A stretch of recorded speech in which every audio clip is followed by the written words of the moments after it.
We're looking at chapter 4 of the Lankavatara Sutra, and chapter 4 is concerned with the bhumis, and the bhumis are stages of the Bodhisattva path. And in particular, chapter 4 is concerned with the 7th and the 8th of the bhumis. Traditionally there are 10 of these altogether, so 7th and the 8th is quite far on.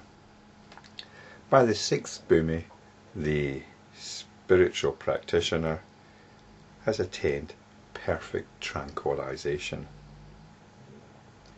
And it's what happens next that chapter 4 is concerned with. And it's really about becoming consolidated in this perfect tranquilization.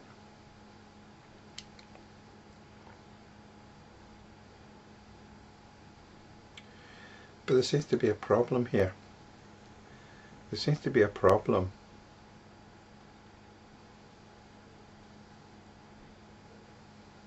Which is concerned with getting stuck at this point.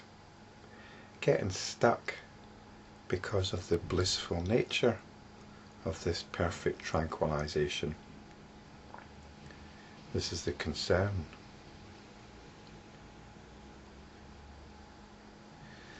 This perfect tranquilization, or at least the happiness which ensues, can become an object of grasping. I'll put the text for this in the notes section below the video. So let's read on. We're halfway down page 183 in Professor Suzuki's translation. Mahamati. At the 8th stage, there is Nirvana for the Sravakas and Pratyekabuddhas and Bodhisattvas. So this is Nirvana at the 8th stage, which is often taken as the goal of the spiritual life. But the Bodhisattvas are kept away by the power of all the Buddhas from being intoxicated by the bliss of the Samadhi, and thereby will not enter into Nirvana. So we're getting a take here on the traditional understanding that the Bodhisattva foregoes Nirvana for the sake of liberating all sentient beings. It's a story which I've always found a little bit dubious. But here the understanding is there's more to the story. There's more to the picture than simply Nirvana. When the stage of Tathagatahood is not fulfilled, there would be the cessation of all doings, and if the Bodhisattvas were not supported by the Buddhas, the Tathagata-family would become extinct. So the state of Tathagatahood. This is the bhumi which was referred to in the video entitled The 11 Bhumis. There's the bhumi which the Buddha maintains for himself outside this whole system of 10 bhumis. I assume this is what's meant by the stage of Tathagatahood, and it's the one whereby teaching can happen. If you're just going to sit there in bliss all the time, then teaching isn't going to happen. Or if you're concerned with bliss, or if you're impelled towards this happiness, then you're no longer equipped to teach, basically, because you're missing the point. Therefore the Buddhas, the Blessed Ones, point out the virtues of Buddhahood which are beyond conception. Therefore the Bodhisattvas do not enter into Nirvana, but the Sravakas and Pratyekabuddhas, engrossed in the bliss of the Samadhis, therein cherish the thought of Nirvana. So this is the 8th stage. At the 7th stage, Mahamati, the Bodhisattva properly examines into the nature of the Citta, Manas and Manovijnana. And we looked at this previously. He examines into such subjects as ego soul and what belongs to it, grasped and grasping, the egolessness of persons and things rising and disappearing, individuality and generality. So this is the enlightenment practitioner once again, examining the nature of what's meant by the individual and examining the general understanding of the nature of the world. And there's also the relationship between the two. And the result is the following phrase: he skillfully ascertains the fourfold logical analysis. And this is when you realize that nothing can be said. It isn't simply that nothing can be said about spiritual understanding. Nothing can be said about the nature of the world or the nature of the individual when it gets down to it. And the fourfold logical analysis, well, in Western thought there's only two, but in Indian thought there's four. And the two in Western thought are when you try to understand things either in one way or another. So for example, does the world exist? And we're trying to ascertain that either the world exists or it doesn't exist. This is a twofold analysis. Something either exists or it doesn't exist. That should be straightforward, shouldn't it? But it's not really. We tend to think in terms of this very black and white thing. But then, does a rainbow exist? Does a mirage exist? If a mirage doesn't exist, how can we talk about it? So it must have some kind of existence. In the fourfold analysis, we've got the possibility that both can apply, that something can both exist and not exist at the same time. Perhaps this would apply to a mirage or a dream. And there's also the possibility that it can be neither. It can neither exist nor not exist. So this is to do with classifications or our discriminations. We discriminate that something can either exist or not exist. We can discriminate by saying, well, both conditions can apply at the same time, that of existence and non-existence, or neither apply. We can say it doesn't make sense to say that the world exists, and it doesn't make sense to say the world doesn't exist. It's a bit like the double slit experiment. Is an electron a wave or a particle? Well, it can be both, or it can be neither, or it can be one or the other. That's the fourfold analysis. This fourfold analysis perhaps applies to quantum events, but I'm sure other people have gone into that and we don't need to bother about it. So that's the fourfold analysis. He enjoys the bliss of self-mastery. And self-mastery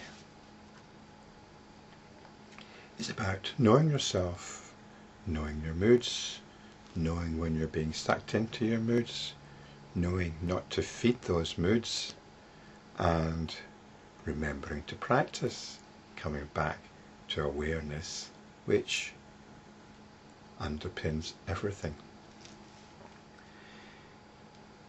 He enters successfully upon the stages. He knows the differences obtaining in the various elements of enlightenment. Well, the main thing here is to actually know when you're practicing and when you're not. And also, when you are practicing, how successful you are.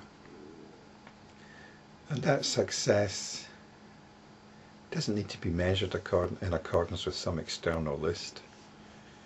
You know the quality of your own practice. You know the quality of your own liberation. Sometimes you've not been practicing and you remember to practice and you try to come back to this awareness and it's not happening. And basically what you're dealing now with is concepts and memories, memories of practice, notions of practice, and in this particular case your enlightenment practice is a little bit weak. You can usually tell by your sense of being. How full is your sense of being? How independent are you of the various distractions that are going on? This is how you can measure it. The grading of the stages is arranged by me, lest the Bodhisattva Mahasattva, not knowing what is meant by individuality and generality, and failing to understand the continuous development of the successive stages, should fall into the philosopher's wrong way of viewing things. So this is just what I've been saying, really. The philosopher's wrong way of viewing things is mistaking the reality for the idea of the reality, mistaking practice for the idea of practice, and mistaking realization for the idea of realization. And this is part of enlightenment practice, examining the quality of it, examining the freshness of it. One of my hopes for these videos is they're a way of reminding us, they're a way of reminding me, they're a way of reminding me what I'm about, they're a way of reminding me that enlightenment practice is more than an idea. It's putting me on the spot. And if it can help you to do the same thing, well, that's an added bonus. But Mahamati, there is really nothing rising, nothing disappearing. All is nothing except what is seen of the mind itself. That is, the continuous development of the successive stages and all the multiple doings of the triple world. They are all of mind itself. So this is an all-embracing understanding. Everyday life gives us the opportunity. Everyday life gives us the distraction as well. This is not understood by the ignorant. I and all the Buddhas establish the doctrine of the stages which develop successfully, as do all the doings of the triple world. So there's a nice dynamic here. The Sravakas and the Pratyekabuddhas, the ones that are grasping for the bliss of Nirvana, have set up this discrimination. The idea that they're heading for some spiritual goal and they're rejecting the world. This isn't it at all. Everything is to be totally embraced. And in that embracing, we stay with the embracing rather than be distracted. And it's not that we're fighting those distractions. We dissolve them by understanding their empty nature. This is empty in the usual sense of the word. They have only the promise. These distractions provide only the promise of fulfillment. But it's an empty promise. So what's being described here, once again, is enlightenment practice. We are not pursuing a goal. We are not navigating through